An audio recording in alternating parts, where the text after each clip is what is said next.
Well, welcome everyone. Today we have Troy Knight and Andrea Corrales. They are with the Rainey Property Group. They are global real estate advisors with Engel and Volkers, and actually have a dual license in Seattle, Washington.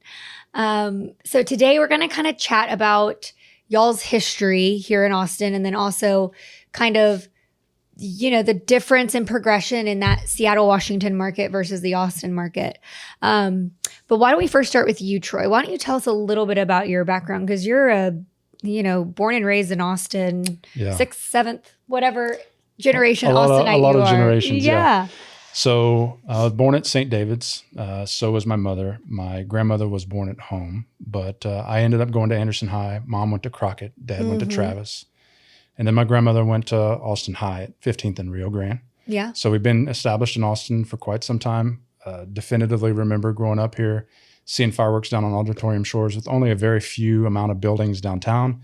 And now, of course, it looks very, very different. Yeah. But seeing neighborhoods grow and expand and other neighborhoods change and transition has been pretty awesome.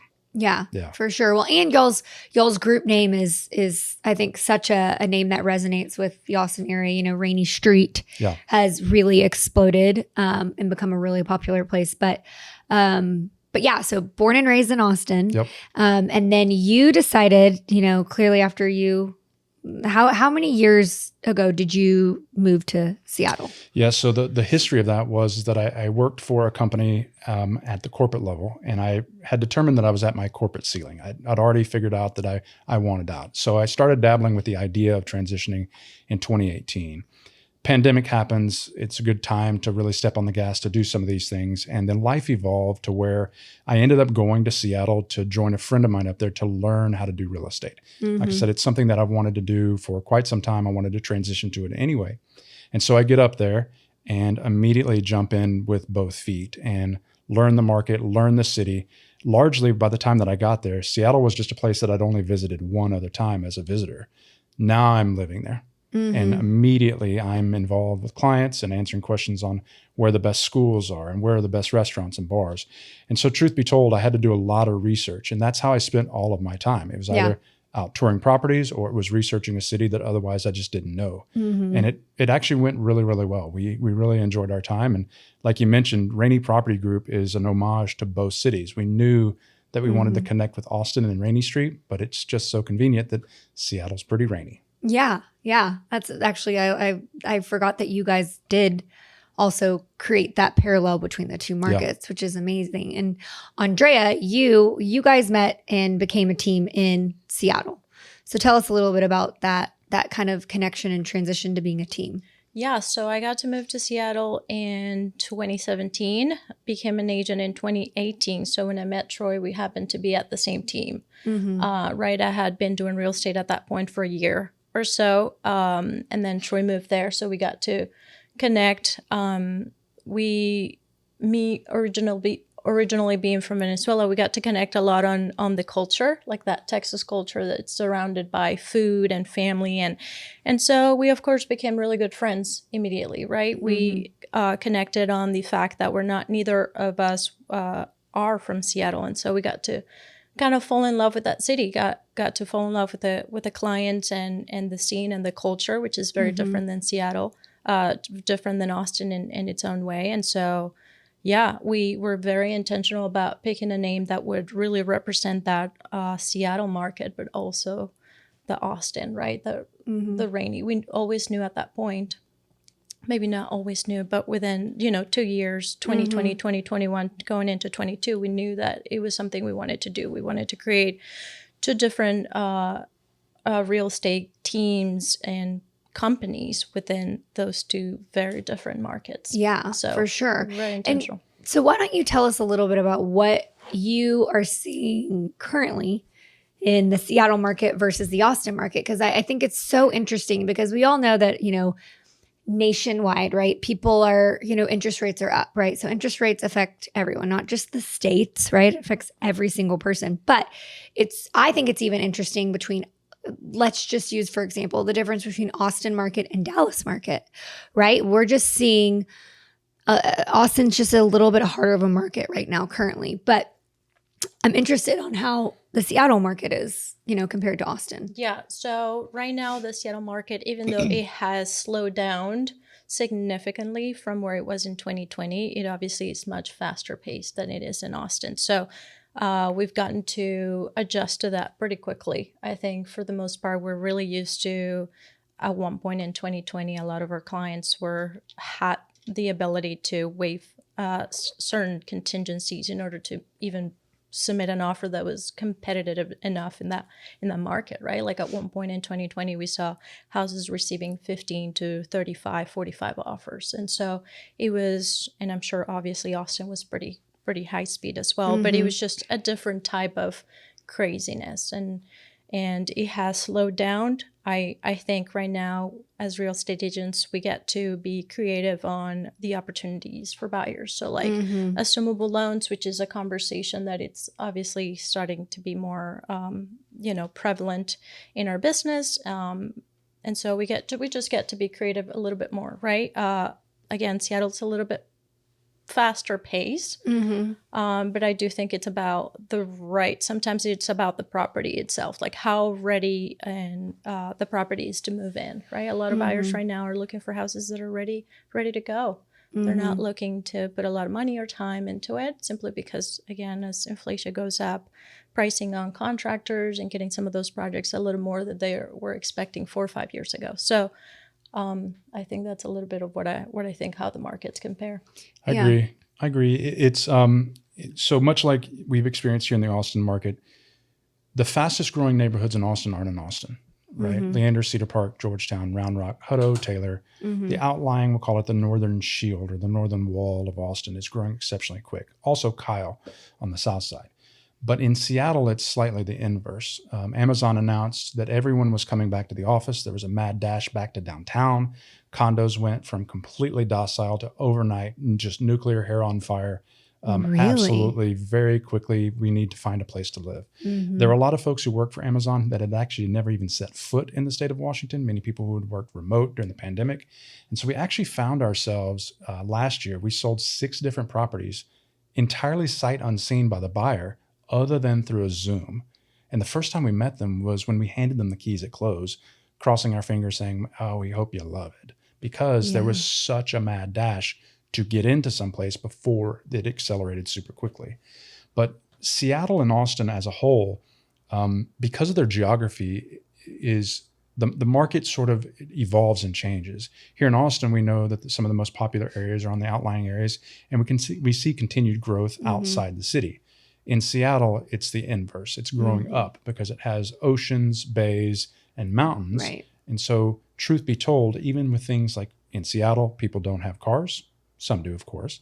Here, if you don't have a car, you're going to be a sweaty mess by the time that you get somewhere, right? So just those slight variations of how people live and certain businesses and what they choose to do dictates a lot of what happens in the Seattle market. Yeah. Well, that's so interesting to look at it that way, just because, you would think that people with cost of living going up and cost of everything, when you're central, just like Central Austin is so expensive, which is why you see the fastest growing communities are all on the outskirts, because you can get more bang for your buck, and you have almost you're a little bit outside of the hustle and bustle. Yep. So it's interesting to think, because I would think the same thing about Seattle. People would probably want to go to the burbs out. I mean, I don't even know what that would be outside of Seattle, but to have a little bit more simple and get a little bit more bang for your buck. But I think it's interesting because I do think Seattle is, it's a destination place too, right? But I also feel like it's a place where a lot of people, when they get out of college or whatnot, they want to go to those cities, like the Seattles, the Chicagos, the New Yorks, the California, the LAs. And I feel like that just kind of keeps it as a hot spot. But I could be wrong on that kind of take on it. I feel like Austin is cool, and it grew really, really quickly. And it's funny because sometimes I still feel like I'm learning our city, even though we're born and raised here, but it's just changed so much. It has. It's changed a lot. When people are like, hey, tell me about a new hot restaurant to go to. I'm going, let me look. I don't know. I mean, I keep up with it enough, but there's always something new around the corner. So it feels like, I feel like I'm constantly learning that as well. But that is an interesting point you bring between the Seattle. And then tell me about the pricing. What do you see in the price difference between Seattle and Austin? Yeah, so cost of living is much, much higher. And the products, it's a port city. And so you would think to yourself, why is an avocado $5? Right? Like, it's just because it can be. Right. Yeah. And so it doesn't matter what grocery store you go to, things are just more expensive because they can be. And a lot of that is driven by the clientele that lives in the tech areas of Seattle. And how that actually interestingly evolves is that a lot of these folks who are our clients in Seattle are tech. They're very black and white. They're very data driven. They're very focused. And so it's a different kind of conversation. It's not the laid back, slow conversation like what we might typically have in Texas. And that people would love about Texas. It's a very different type of conversation with clients there. And so the way that people live, and it's why, again, downtown is growing so quickly there, is because you don't have a car, you're walking to the grocery store. And so when you get to the grocery store, you've got life decisions to make on, do you really want to carry back that case of water? That's true. Do I want 5 avocados or 2? And so just the way of life is different in both cities. And of course, there's going to be changes in the market space because of that. Hey, I'm Brandon Sparks with Nautilus Lending. We're a full-service mortgage lender and brokerage based right here in Austin, Texas, but serving not just Texas, Florida, and Tennessee as well. One of the things we're really, really good at is creative financing, and it doesn't matter whether you're a first-time homebuyer or a seasoned investor. We have loan programs to facilitate everything legally possible. You can find out more about us at www.nautilus-lending.com. That's www.nautilus-lending.com. Well, and I think that's so interesting because, I feel like Austin, Texas in general is pretty affordable, right? Yep. Just with the way we do our state taxes and whatnot. I know some of us have pretty, high property taxes depending on where you're at. But it's crazy when you go and visit places and you see the cost of goods. And I always think about that when we go visit. This summer we went to Aspen, and I just remember going to the grocery store and I was floored because I bought this maple syrup that I buy here all the time, right? Because I'm like, okay, my kids, I have gotten them on like a good organic maple syrup. Here it's like $8, right? Sure. Still, it's a lot for this, not a huge jar, or $9, but in Aspen, it was $19 for the same size. And I just remember going, oh my gosh, just buying groceries is as expensive as eating out in Austin. So to me, it's really interesting just in specific cities within a state. Right. Like you said, inflation, they just do it because they can, because right? They can, Well, why don't you tell us a little bit about, kind of the journey back to Austin. You're still, I know you guys are still doing your dual licenseship in both Seattle and in Austin. Mm-hmm. And I know that the rules for real estate in both of those states are very different. They're very different. Right? So, kudos to you guys because you guys are learning and have learned how Texas does real estate versus how Washington does real estate. Yeah. But tell us kind of about your transition back and kind of what you're most excited about, with this kind of getting back here, back to your roots, Troy, is what I would say probably. Yeah. So when I went to Seattle, the plan was to be there a year to learn a new craft and then to come back to Austin and extend the business that was being established there. And sort of, I was going to take a year off from Austin. Well, that year turned to 3 years. And at some point after Andrea and I discussed, what does Texas look like? We knew that when we created Rainey Property Group, we knew that Austin was in our future. Mm-hmm. And so at some point, life evolves, life changes. And my folks we tried to get them to age in place, needed added support here in town. Mm-hmm. And so we looked at each other and said, hey, the time is about right. So we packed up her condo on the south side of the Space Needle in a couple of days, packed up mine, put it in a U-Pod shipping container, and then drove the Tesla across America to get here a couple of days before Christmas. Yeah. And when we got here, we renewed our focus and energy on getting licensed here in the state. Mm-hmm. And what we focused on making sure we were doing this part of the business right without rushing things. And so when we got back here, I was eager to share with her so many parts of the state that I love, right? So we get back here and we go check out the Riverwalk during Christmas time, right? And of course, I drown her in Mexican food and queso and Tex-Mex, margaritas, right? they Absolutely. don't make it 100%. like, Right? yeah. They it's don't. And amazing. we tried to find so many restaurants in Seattle that offered Tex-Mex, but it just wasn't the same. And I There's tried not to that I little tried special. to convey that to her, and of course, it didn't quite translate until she got here. But Andrea, as a whole, from her Venezuelan heritage, like she said, she's super into family and super into culture and super into music and super into food. Well, I mean that spells Texas out to a T, Yeah. right? And we knew that we were going to be a perfect fit. And I am personally, I couldn't be more happy to be home. To be Yeah. honest with you, I Yeah. love it. I mean, I'm sure you probably have. How much barbecue have you had since you've been? I mean, Oh my gosh, I've never so much. Yeah, Troy kept saying like, "Wait till you try barbecue in Austin." Like, wait till, and of course, I was like, "Yeah, sure." That's what everybody says, right? Yeah. But no, it was incredible. I mean, I know the most exciting thing for me is just being connected back to that Spanish-speaking community that I don't really get in Seattle. I mean, it's the first thing I think I told Troy. It's like, I can't wait to be in Texas and like have that community and just meet people and obviously empower those in the community through the home buying process and creating wealth through real estate. Yeah, that's truly what got me the most excited. And then food. Yes. And in Seattle, I think the type of food that is prevalent over there is that Asian fusion style food versus here. I'm definitely more into obviously Tex-Mex, but Venezuelan food.